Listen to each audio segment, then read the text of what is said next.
Hi guys, welcome to this session in Microsoft Excel. In this module, I want to show you a really cool new feature in Excel. So what I've got on the screen there is a set of dates or months with some figures. What I want to use first off is the take function and just show you how that works. If I do equals take, just press my tab key to get that. So this is a fairly new function. You can just highlight the data set, and then after the comma, I want the last 3 months from that data set, so I'll do -3, and then if I go and tick that, you don't need to close the bracket, it should just populate that for me. So that's great, and that works fine. What doesn't work though is if I go to pull this down, say there's another month, that does not automatically pick it up, so that is not dynamic. It is dynamic if I use a formatted table, which I'll do in a minute, but it's also dynamic if I do a little cheat. So instead of doing take like that, if I get rid of all of this for a second and highlight the whole column like that, and then do a comma -3, and then put a full stop in front of the F in the formula, but after the colon, full stop. Let's see what happens when I tick this. So it's still giving me the last 3 months, but does it grow?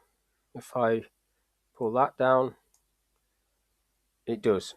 So by putting the full stop there, you're basically allowing the take function to be dynamic when it is not a formatted table. So if I just show you what a formatted table would do, if I copy this for a second, some people would automatically do a formatted table, but some would not.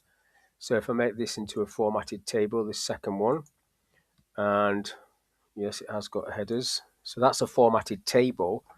Now, if I just copy these labels across like this, just use my mouse to copy them across with the control key, do the same thing, equals take, pressing my tab key to get the bracket, selecting the data,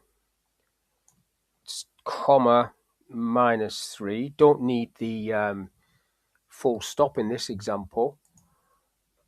It does exactly the same, but if I pull this last month down to get myself February, you can see that because it's dynamic, it automatically updates there, and you can do a little chart on that. I'll just do Alt F1, which is a key command for a default column chart.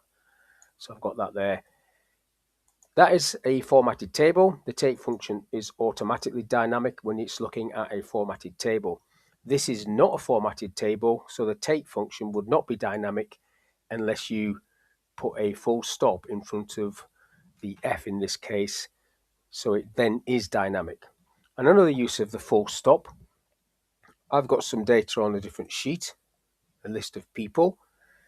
I'm going to do a little sum there, equals this, and I'm going to click on the whole column so I can cater for any additional people. So I'll just tick that, and it drops it in, but it also drops in all of these zeros, which I don't want.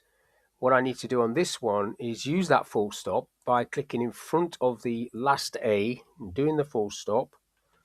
And now when I tick that, it should get rid of the zeros like so, but it still will work, because if I go back, so the last person there is Pete.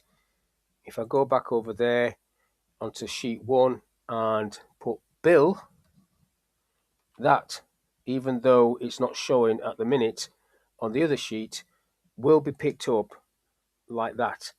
So this is basically a feature that will hide any zeros that you might have. And if you put a 0 in front of that one, it will hide any zeros that you might have at the top if you've grabbed some from the top. So that's a fairly new feature. There is also a function called TRIMRANGE that would do that. If I get rid of this full stop, I'll get rid of that for a minute. If I put in front of the sheet name trim range, this one, it'll do exactly the same thing. So I will have all the leading zeros. If I tick that, it doesn't actually show me anything, but without that I would have a column of zeros down here. But the same thing will happen if I type somebody else, Bob. That will be added on the other sheet. So that's great in my view. You're not looking at loads of zeros. Quite often that happens when you're doing formulas and you haven't got any data there, or you've got different sets of data, rows of data on different sheets. Like if it's months, you might have more transactions in January than you do in February or March. So the total lines are not always at the same height, same row number. So this is great for that. So it'll just collapse things out of the way and hide things. But that's all I want to talk about in this video. How you can use the trim range function to get rid of zeros, showing from formulas, and how you can use the full stops to also hide that sort of issue and make non-formatted tables react in the same way as a formatted one does in being dynamic. And lastly, we looked at the take function and you saw how that works. So hopefully this little video is of use. Thank you for your time and I'll catch you on the next one. Don't forget to like and subscribe and share this video. Thank you. Catch you later.